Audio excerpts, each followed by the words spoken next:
Best Asaduddin Owaisi सदर कुल हिंद मजलिस इत्तेहादुल मुस्लिमीन ने पहलगाम हमले की मजम्मत करते हुए पाकिस्तान पर तनकीद की। कहा, पाकिस्तान हिंदुस्तान में हिंदू और मुसलमानों को बांटना चाहता है। All India Muslim personal law board के ज़ेर एहतमाम महाराष्ट्र के औरंगाबाद में मुनक्किद एक एहतजाजी प्रोग्राम में बेस्ट असदुद्दीन ओवैसी सदर कुल हिंद मजलिस इत्तेहादुल मुस्लिमीन ने शिरकत की।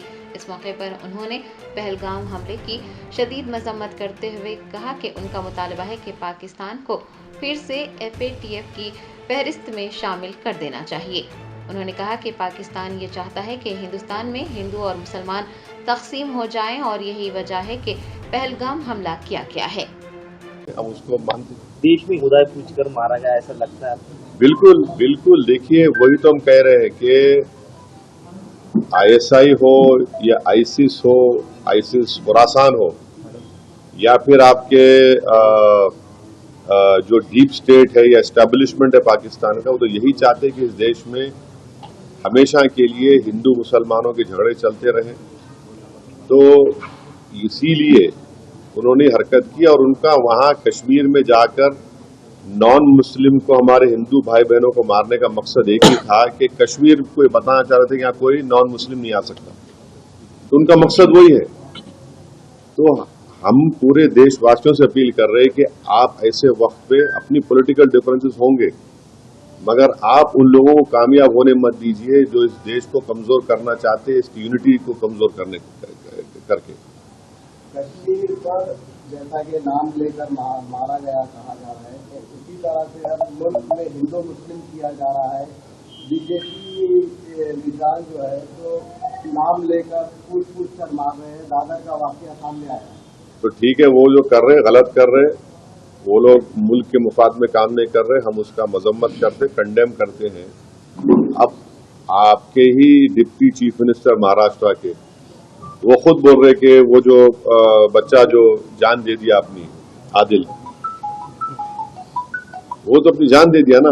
वो कहाँ देख रहा था कि मुसलमान है, हिंदू देख रहा, इंसान को देख रहा था। वो जान बचाने के लिए वो टेररिस्ट से वेपन छीनने की कोशिश किया, उसको मार दिए। तो ये जो अगर हमारे देश में से कोई कर रहा है, गलत है, ये इसको हम कंडेम करते हैं। सरकार ने जो अल्टीमेटम दिया था कि जितने भी पाकिस्तानी हैं उनको पाकिस्तान भेजा जाए, वो चले जाए, मगर यहाँ की राज्य सरकार में जो है देवेंद्र फडणवीस बोल रहे कि पूरे गए और इतना शिंदे जी बोल रहे 160 अभी बाकी है।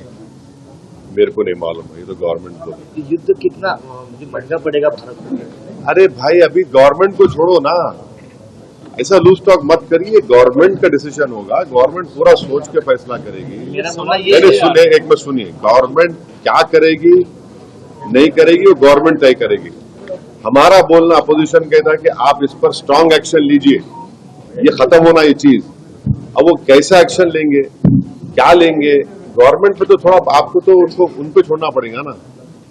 अब ये टीवी चैनल पे एंकर बैठकर ऐसा बोल रहे, ऐसा होगा ऐसा, अरे भाई ये मजाक है क्या? ये ऐसा गवर्नमेंट तय करेगी, तो क्या डिसीजन होगा वो तय करेंगे। मगर हम मेरा डिमांड ये है कि पाकिस्तान को फिर से FATF की ग्रे लिस्ट में लाना जरूरी है। फाइनेंशियल एक्शन टास्क फोर्स में उनको ग्रे लिस्ट में लाए। ग्रे लिस्ट में लाए तो उनको ये देखिए, इलीगल पैसों से फाइनेंस करे टेररिज्म ये लोग, कोई वाइट का पैसे नहीं कि इलीगल पैसे नहीं। तो FATF की दोबारा लिस्ट की ग्रे लिस्ट में पाकिस्तान को डालना जरूरी है। हम डिमांड करेंगे ये गवर्नमेंट से कि उनको FATF की ग्रे लिस्ट में डालो आप, तभी जाकर उनका होगा। और हम लोग पूरा उन पर साइबर अटैक करना, हमारे पास एथिकल हैकर्स है, हमारे पास नेवल और एयरफोर्स ब्लॉकेट कर सकते, इंटरनेशनल लॉ में कर सकते हम। और अगर कल कोई एक्शन गवर्नमेंट लेगी तो यूनाइटेड नेशन का कानून है आर्टिकल 51, जो सेल्फ डिफेंस में आपको राइट देता, और नॉन स्टेट एक्टर्स के खिलाफ भी आप एक्शन ले सकते। तो ये सब चीजें हैं। और भारत के संविधान में आर्टिकल 355 है। 355 के तहत कोई स्टेट में अगर एक्सटर्नल एग्रेशन होता तो सरकार की जिम्मेदारी उसको रोकने की।